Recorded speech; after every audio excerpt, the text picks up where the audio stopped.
네, 하나님 말씀은 창세기 4장 1절에서 5절, 15절까지 우리 한 절씩 교독하겠습니다. 1절을 제가 먼저 읽겠습니다. 아담이 그의 아내 하와와 동침하매 하와가 임신하여 가인을 낳고 이르되 내가 여호와로 말미암아 득남하였다 하니라.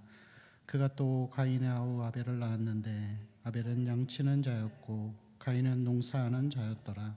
세월이 지난 후에 가인은 땅의 소산으로 제물을 삼아 여호와께 드렸고 아벨은 자기도 양의 첫 새끼와 그 기름으로 드렸더니 여호와께서 아벨과 그의 제물은 받으셨으나 가인과 그의 제물은 받지 아니하신지라. 가인이 몹시 분하여 안색이 변하니 여호와께서 가인에게 이르시되 내가 분하여 함은 어찌 됨이며 안색이 변함은 어찌 됨이냐. 내가 선을 행하면 어찌 낯을 들지 못하겠느냐. 선을 행하지 아니하면 죄가 문에 엎드려 있느니라.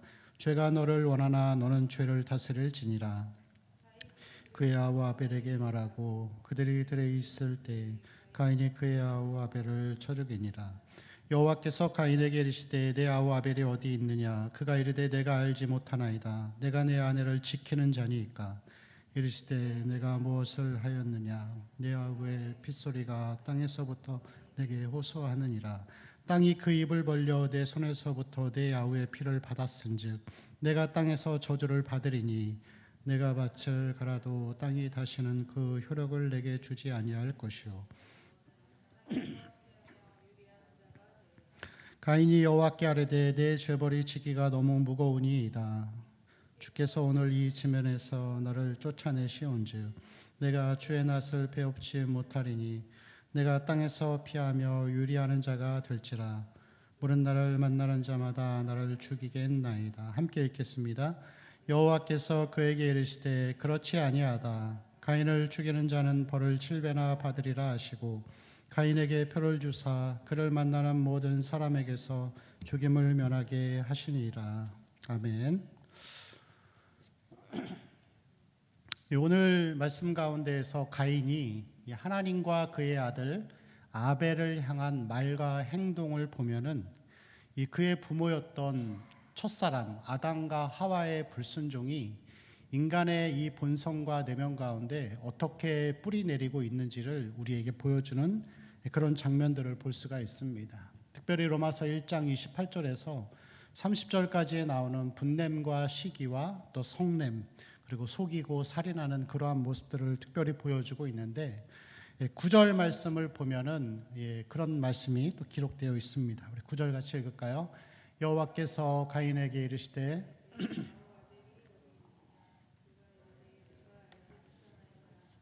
내가 내 아우를 지키는 자니이까. 자기가 죽여놓고서 내가 내 아우를 지키는 사람입니까 하면서 나랑 무슨 상관이냐라고 그렇게 말하는 것을 볼 수가 있죠. 자, 13절 말씀에서도 보면은 이제 그런 말씀이 있죠. 같이 읽을까요? 가인이 여호와께 아뢰되 내 재벌이 지기가 너무 무거우니이다. 자, 이 가인은 이 동생을 죽이는 살인죄를 범했음에도 불구하고 이 하나님의 형벌이 너무 무겁다고 하면서 이 13절에서 자기를 방어하는 것을 볼 수가 있습니다. 이 오늘날의 죄를 지은 사람들의 그런 모습들이죠.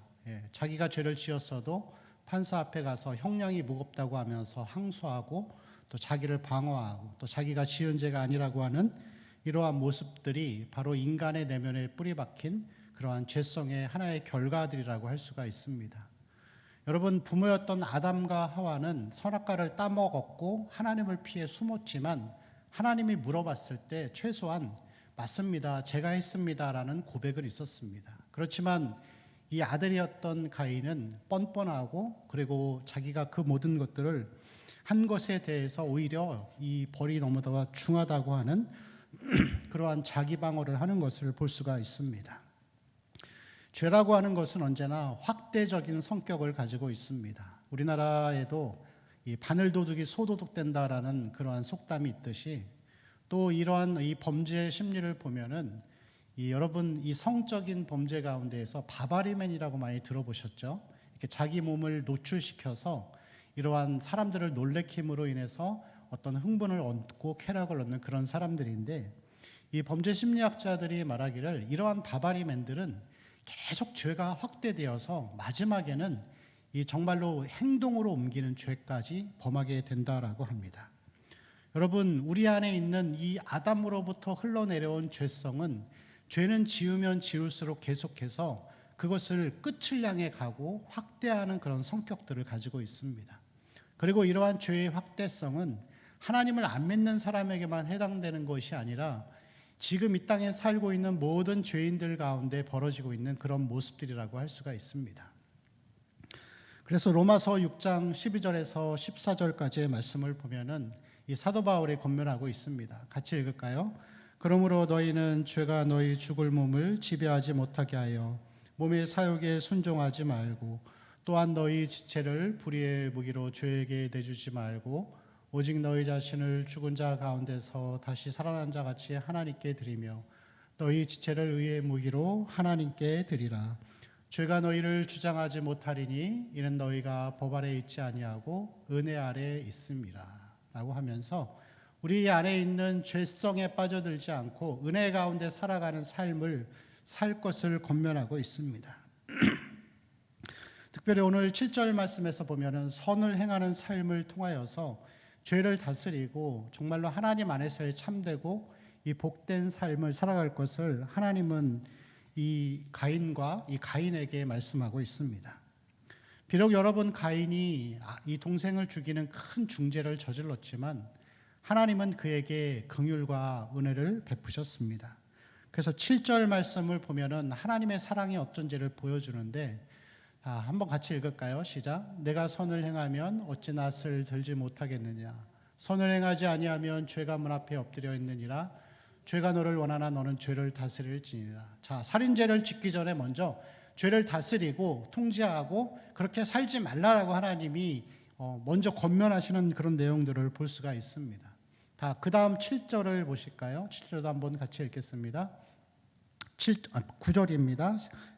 시작. 여호와께서 가인에게 이르시되 내 아우 아벨이 어디 있느냐. 그가 이르되 내가 알지 못하나이다. 내가 내 아우를 지키는 자니이까. 자, 하나님께서 가인에게 뭐라고 하시죠? 아벨이 어디 있느냐. 어디 있는지 모르시나요? 알고 계시죠. 동산 나무 그늘에 숨었던 아담에게 내가 어디 있느냐라고 하면서 그 잘못에 대해서 다시 한번 회개할 기회를 주시는 것을 볼 수가 있습니다. 자, 그리고 마지막 15절 말씀을 보면은 이제 모든 이 형벌이 집행된 가인에게 하나님께서 마지막 부분에 보니까 가인에게 표를 주사 죽임을 면하게 하시는 그런 삶을 살아가도록 하십니다. 비록 동생을 죽인 살인자였지만 하나님은 그에게 긍휼과 자비를 베풀어 주셔서 그래도 생명을 유지시켜 주시고 그리고 보호해 주시는 것을 볼 수가 있습니다. 여러분, 그렇지만 가인에게 보여주신 하나님은 사랑만을 보여주신 것이 아니라 공의의 모습도 보여주시는 것을 볼 수가 있습니다. 우리 11절 말씀을 또 한번 같이 읽어보겠습니다. 시작. 손에서부터 내 여호와의 피를 받았은즉 내가 땅에서 저주를 받으리니. 그 다음 12절 말씀이요.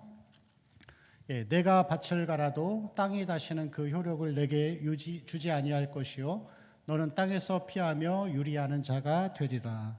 자, 땅이 저주를 받죠. 그리고 12절 말씀에서는 보니까 이 가인이 밭을 갈지 못하고 땅에서 피하며 유리하는 자의 삶을 살게 됩니다. 여러분, 가인은 뭐 하던 사람이었죠? 가인은 농부였습니다. 평생 하면서 살아온 일이 농사 짓는 거예요. 땅을 벗삼아서 땅을 통하여 혜택을 받는 사람이 가인이었던 것이죠. 그런데 땅을 떠나라는 거예요, 하나님이. 땅이 효력을 발휘하지 못할 것이고 그리고 피하며 유리하는 자의 삶을 산다고 하는데 여기서 피하며 유리하다, 방황하는 이 삶이라고 하는 것은 쉼이 없고 마음속에 죄책감과 불안한 마음으로 평생을 살아야 할 것을 하나님이 말씀하신 것입니다. 여러분, 군대에 갔는데 이 군인이 군 생활이 너무 힘들어서 탈영을 합니다. 그리고 도망 다닙니다. 실제로 제가 군 생활을 할 때에도 그런 사람이 있었습니다. 탈영을 해서 잡히지 않으려고 여기저기를 떠돌아다니면서 나중에는 어떻게 결혼도 하고 자식도 낳았는데 40 정도가 되었습니다. 근데도 그 타령의 이 죄에서 공소시효가 없다 보니까 끝까지 불안한 마음 가운데 살다가 결국에는 이 자수하는 것을 보았습니다. 이 가인의 상태가 그렇겠죠. 하나님이 생명은 주셨지만 계속해서 땅에서 유리하며 죄의식 가운데에서 고통받는 그런 삶을 살아가게 되는 것을 볼 수가 있습니다. 이것이 바로 죄를 지은 사람의 그러한 모습이라고 할 수가 있습니다. 여러분, 오늘 우리가 이 말씀을 통해서 볼 때에 가인과 아벨의 제사를 통해서 하나님이 정말로 기뻐하시는 삶은 무엇인지를 우리에게 보여주고 있습니다. 자, 제사를 지냈습니다. 자, 3절 말씀을 우리 한번 같이 읽어볼까요? 시작. 세월이 지난 후에 가인은 땅의 소산으로 제물을 삼아 여호와께 드렸고 아벨은 자기도 양의 첫 새끼와 그 기름으로 드렸더니 여호와께서 아벨과 그의 제물은 받으셨으나. 자, 가인은 3절에 보니까 농부이다 보니까 땅의 소산을 가지고서 이 제사를 드렸습니다. 그리고 아벨은 양의 첫 새끼인 이 첫 새끼의 이 첫 제물과 그리고 이 기름을 드린 거예요. 그런데 이 두 차이는 영어 성경을 보면은 아주 정확하게 나옵니다. 이 가인의 제물을 뭐라고 표현하냐면은 땅의 소산에 조금을 드렸다, 얼마를 드렸다 이렇게 표현하고 있고, 아벨은 양의 첫 새끼와 기름을 드렸다라는 이 분리된 게 아니라 양의 첫 새끼 중에서 그 첫 제물의 가장 살찐 부분을 드렸다 이렇게 표현하고 있어요. 좀 많이 다르죠? 이 성이라는 차원의 문제에서 좀 다른 거예요. 여러분, 그런데 더 중요한 거는 뭐냐면은 다시 우리 4절과 5절을 우리 한번 같이 보실까요? 4절 읽겠습니다. 시작. 아벨은 자기도 양의 첫 새끼와 그 기름으로 드렸더니 여호와께서 아벨과 그의 제물은 받으셨으나 가인과 그의 제물은 받지 아니하신지라. 가인이 몹시 분하여 안색이 변하니. 자, 4절과 5절에서 나오는 5절에서도 보면은 하나님이 받지 아니하신 게 뭐죠? 가인과 그의 제물이죠. 여러분, 좀 차이점이 있습니다. 가인의 제물을 받지 않으신 게 아니라 가인과 그의 제물을 받지 않으신 거예요. 4절 보실까요? 4절도 보면은 아벨의 제물은 받으셨다라고 하지 않고 아벨과 그의 제물을 받으신 거예요. 그럼 여러분, 뭐가 먼저죠? 사람이 먼저인 거예요. 단순히 여러분, 양의 첫 새끼 귀한 것을 드리고 안 드리고의 문제가 아니라 하나님이 제물을 받으셨던 이유는 먼저 그 사람의 마음을 받으신 거예요. 그래서 여러분, 로마서 12장 1절 말씀을 보면은 그렇게 말씀이 기록되어 있습니다. 같이 읽겠습니다. 그러므로 형제들아, 내가 하나님의 모든 자비하심으로 너희를 권하노니 너희 몸을 하나님이 기뻐하시는 거룩한 산제물로 드리라. 이는 너희가 드릴 영적 예배니라. 뭘 드리라고요? 몸을 먼저 드린 거예요. 아벨과 그의 제물을 받으신 거예요. 여러분, 근데 더 중요한 게 있어요. 뭐냐면은 가인은 성경에는 나오지 않는데 이 주석학자들의 의견을 들어보면은 양의 첫 새끼인 피의 제물을 먼저 드려야 하는 것을 알고 있었을 거예요. 왜냐고요? 무화과 나무 잎으로 그의 부모가 부끄러운 것을 가렸을 때 하나님이 창세기 3장 15절에서 짐승을 잡아서 피를 흘린 가죽으로 옷을 입혀주신 것을 알았을 거예요. 그러나 가인은 하나님의 명령을 따라서 지시대로 제물을 드린 게 아니라 자기의 노력과 결실로 맺은 농작물로 제사를 드린 것이죠. 그래서 하나님이 받지 않으신 거라고 할 수가 있습니다. 좀 더 구체적으로 오늘 말씀을 통해서 우리가 아벨을 통하여서 그러면 하나님이 기뻐 받으시는 제사는 무엇이고 하나님이 기뻐하시는 삶은 무엇인지를 우리는 살펴봤으면 좋겠습니다. 여러분, 오늘 본문을 보면은 아벨은 어떤 사람이죠? 아담의 둘째 아들, 그리고 양치는 자, 그 다음 또 뭐가 있죠? 형에게 죽임당한 억울한 사람. 그 정도의 이 표현만 나오고 있습니다. 자, 그런데 이 신약 성경 두 군데에서 아벨을 이렇게 표현하고 있습니다. 첫 번째는 히브리서 11장 1절에서 4절의 내용입니다. 우리 한번 같이 또 읽어볼까요? 시작. 믿음은 바라는 것들의 실상이요 선진들이 이로써 증거를 얻었느니라. 믿음으로 모든 세계가 하나님의 말씀으로 지어진 줄을 우리가 아나니 보이는 것은 나타난 것으로 말미암아 된 것이 아니니라. 믿음으로 아벨은 가인보다 더 나은 제사를 하나님께 드림으로 의로운 자라 하시는 증거를 얻었으니 하나님이 그 예물에 대하여 증언하심이라. 그가 죽었으나 그 믿음으로써 지금도 말하느니라. 자, 아벨의 제사는 뭘로 드린 거죠? 믿음으로 드린 거예요. 그리고 하나님께 드렸을 때 하나님이 의로우신 자라 하는 증거를 얻은 제사였어요. 자, 여러분 히브리서 22장 1절부터 4절의 내용은 믿음으로 살았던 사람들, 믿음의 선진들에 대해서 이렇게 쭉 나열하는 그런 장면들인데, 믿음에 대해서 1절에서 믿음은 바라는 것들의 실상이요 보지 못하는 것들의 증거다라고 믿음을 정의한 이후에 선진들이 나옵니다. 그런데 가장 먼저 나오는 사람이 누구냐면 바로 아벨이죠. 믿음으로 살았던 사람. 그러면서 그에 드렸던 이 제물과 제사가 믿음으로 드려서 하나님께 의로우신 증거라는 것을 얻었는데, 그럼 여러분 이 믿음의 삶은 무엇이죠? 하나님이 기뻐하시는 삶은 우리가 아까 나눴던 그 내용과 같이 가장 살찐 부분, 자기의 첫 새끼 중에서 가장 살찌고 기름진 부분을 드리는 것, 하나님께 최선의 것을 드리는 삶인 거예요. 그럼 여러분 하나님 앞에 최선의 삶을 드리는 것은 무엇이죠? 아벨과 그의 제사는 받으셨잖아요. 마음을 드리고 우리의 몸을 드리는 거예요. 제물은 그 다음입니다. 우리의 보이지 않는 마음을 하나님 앞에 드리고 마음의 표현으로 제물을 드리고 우리의 이 행위와 봉사를 하나님 앞에 드리는 것입니다. 여러분 특별히 이 양의 첫 새끼라고 하는 것은 이 구약의 제사들 중에서 번제를 이야기합니다. 번제는 무엇이죠? 가장 건강하고 구별된 양이나 소를 잡아서 피를 흘리고 내장을 구분하고 이러한 목숨을 바쳐서 하나님 앞에 드리는 거예요.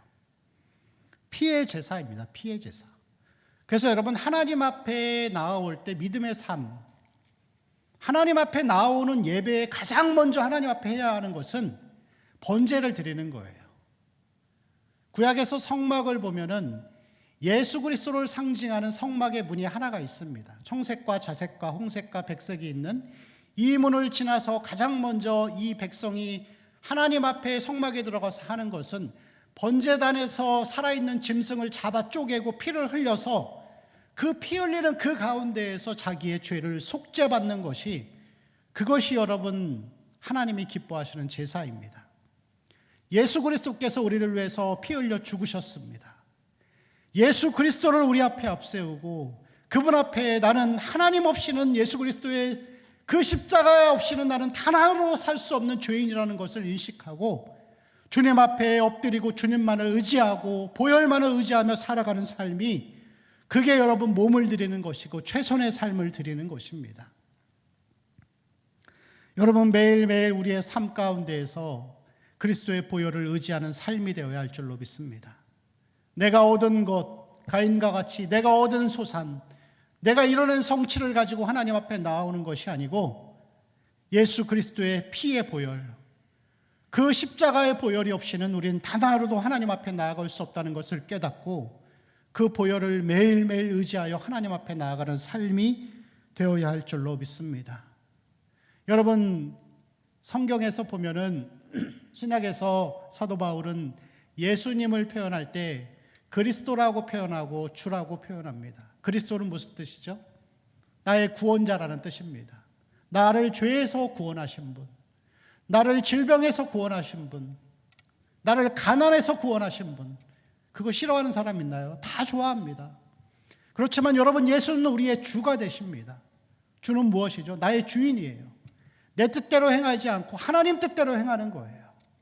때로는 그것이 나에게 손해를 주고 내 삶을 고통스럽게 만들어도 그 삶의 결정권을 나에게 두지 않고 하나님께 두고 예수 그리스도께 두면서 살아가는 삶, 그것이 여러분 보혈을 의지하는 삶이고, 그러한 삶을 하나님이 믿음의 삶이라고 인정하시고 의로운 자라고 표현하는 것입니다. 여러분 십자가만을 의지해서 살아가는 그러한 삶이 되어야 할 줄로 믿습니다. 가인과 같이 나의 것을 의지해서 나아가는 자가 아니라 오직 여러분 예수 그리스도를 의지하는 삶이 되어야 할 줄로 믿습니다. 우리는 구원받았습니다. 구원받았지만 여전히 우리의 마음 가운데에서는 죄와 은혜가 서로를 싸우고 우리의 몸과 마음은 계속해서 죄를 사랑하는 곳으로 흘러갑니다. 가만히 놔둬도 우리의 마음의 경향성은 죄 쪽으로 기울어져서 정욕을 사랑하고 악한 곳을 향해 가기를 원합니다. 선한 일에 대한 습관을 우리는 들일 수가 없습니다. 그래서 여러분, 우리는 매초 매순간 예수 그리스도가 필요합니다. 교회는 그래서 예수 그리스도를 드러내는 곳이고 십자가 보혈을 의지하게 만드는 곳입니다. 그것을 모인 자들이 교회이고 예수만을 자랑하는 곳이 교회가 되어야 할 줄로 믿습니다. 그것이 여러분, 하나님이 받으시는 아벨의 제사, 믿음의 제사, 기쁨의 제사라고 할 수 있습니다. 자, 특별히 두 번째 마태복음 23장 34절에서 35절을 보면은 예수께서 이 아벨을 그렇게 표현합니다. 같이 읽을까요? 시작. 그러므로 내가 너희에게 선지자들과 지혜 있는 자들과 서기관들을 보내매 너희가 그 중에서 더러는 죽이거나 십자가에 못 박고 그 중에서 더러는 너희 회당에서 채찍질하고 이 동네에서 저 동네로 따라다니며 박해하리라.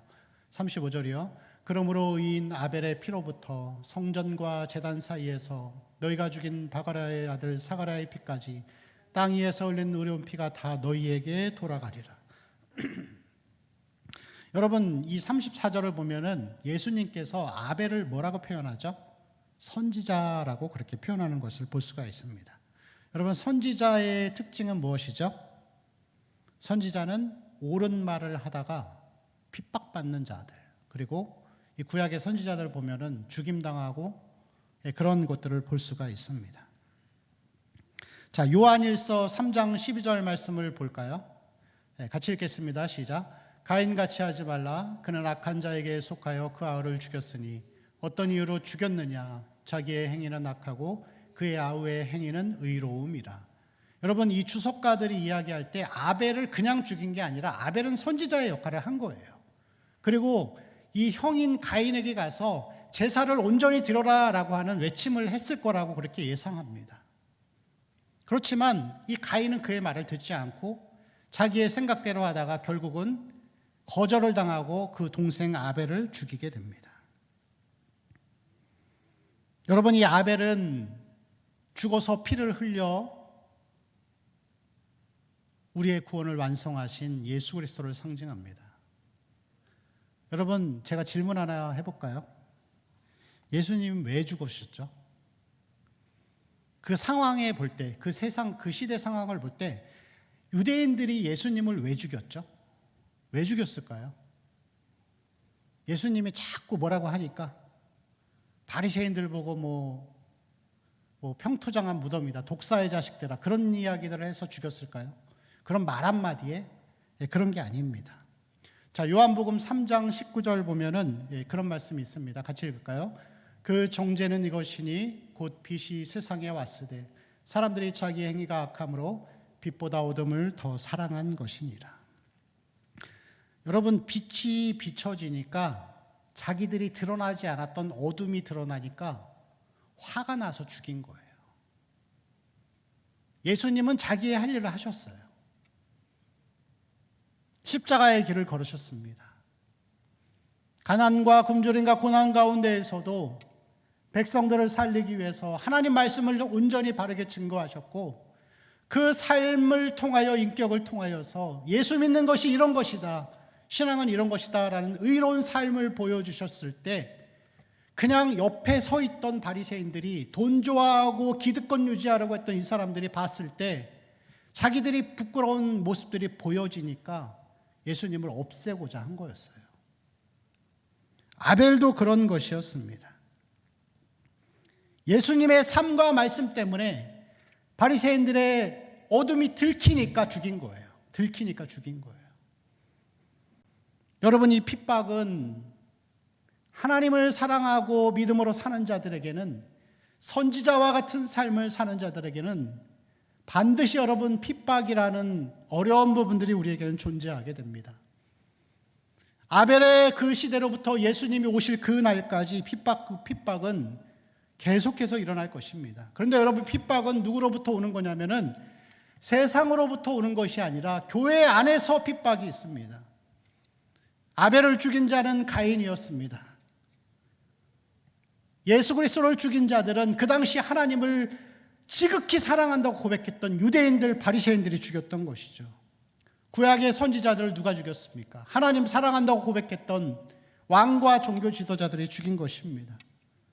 종교개혁자였던 칼빈과 루터를 죽이려고 했던 사람은 누구였을까요? 그렇게 하나님을 사랑한다고 고백하고 최선을 다해 삶을 살았던 로마의 카톨릭이었습니다. 감리교를 창시했던 존 웨슬리와 찬송가의 작사가로 유명한 존 웨슬리의 동생 찰스 웨슬리를 핍박하고 죽이려 했던 자들도 영국의 국교회였습니다. 여러분, 교회는 믿음으로 사는 사람들에게는 항상 핍박이 따르는데, 이 핍박은 세상이 교회를 주는 핍박이 아니라 말씀을 깨닫지 못한 자들이 말씀을 깨달은 자들을 핍박하는 그 핍박입니다. 말씀을 깨닫지 못하고 기득권에 있기를 원하고 종교가 직업이 되고 생업이 되는 그러한 사람들에 의해서 믿음으로 사는 자들은 핍박과 어려움을 당하게 되어 있습니다. 여러분, 우리가 인생을 살다가 그리고 교회를 다니다 보면은 내가 하나님 앞에 선한 의도를 가지고 열심히 해도 때로는 교회 안에서 내 의도와는 다르게, 내 생각과는 다르게 사람들이 나를 오해하고 나를 핍박하게 할 때가 있어요. 그렇지만 여러분, 그거는 하나님의 은혜에 동참하는 것입니다. 여러분, 그러한 어려움이 있다 할지라도 우리 성도들 끝까지 믿음의 자리를 지키시기 바랍니다. 우리 주님이 당하신 고난이십니다. 우리가 함께 그 고난에 동참하며 믿음으로 살아가는 것입니다. 가인이 아벨을 죽였을 때 그 피가 흘러 땅에 스며들었지만 하나님 뭐라 그러셨죠?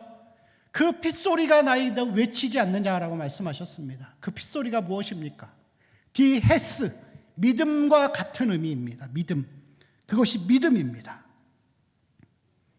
여러분, 이러한 고통을 주는 자들에게는 가인이 받았던 형벌과 같이 그들에게는 고통이 될 것입니다. 마태복음 23장 36절을 보면은 아벨의 피로부터 사가랴의 피까지 이 세대에게 다 돌아간다 그랬습니다.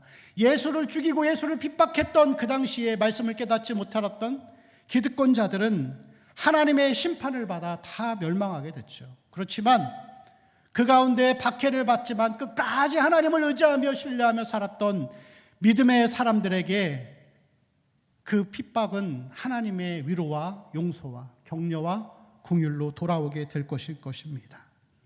하나님은 그 핏소리를 들으십니다. 하나님은 우리의 소리를 듣고 계십니다. 믿음의 제사를 드리는 자들, 믿음으로 살기를 바라는 자들의 여러분, 하나님은 우리의 핏소리를 듣고 계십니다. 이 환난과 고난은 우리 주님의 고난에 동참하는 영광의 삶입니다.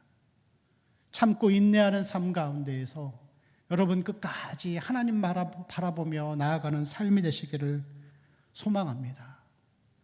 우리가 환난 중에서도 기뻐하나니 환난은 인내를, 인내는 연단을, 연단은 소망을 낳게 되어 있습니다. 환난 가운데 우리가 인내하며 내가 있어야 할 자리, 하나님이 주신 자리를 끝까지 잘 지키시기 바랍니다. 묵묵히 그 자리를 지키시면 그 환난과 인내 가운데 연단이 이루어집니다. 연단은 무엇이죠? 하나님께 인정받았다라는 의미입니다. 하나님께 인정받았다는 의미. 그리고 연단은 마지막으로 소망을 낳습니다. 여러분이 이 믿음의 삶을 살아가는 삶, 환난과 인내와 연단을 통한 삶을 살아갔던 사람들은 다 그런 고백을 하게 되어 있습니다. 내 안에 하나님만 소망합니다. 하나님밖에 없습니다. 돈도 아니요, 사람도 아니요, 환경도 아니요, 가정도 아니요, 하나님만 소망합니다. 하나님만 의지할 수밖에 없습니다. 죄가 없고 환난이 없고 하나님만 계시는 하나님 나라를 소망하며 살아가게 되어 있습니다. 여러분, 가인과 같은 자들도 하나님이 보호하시고 지키십니다. 길가의 꽃들도 공중의 새도 하나님이 먹이시고 입히십니다.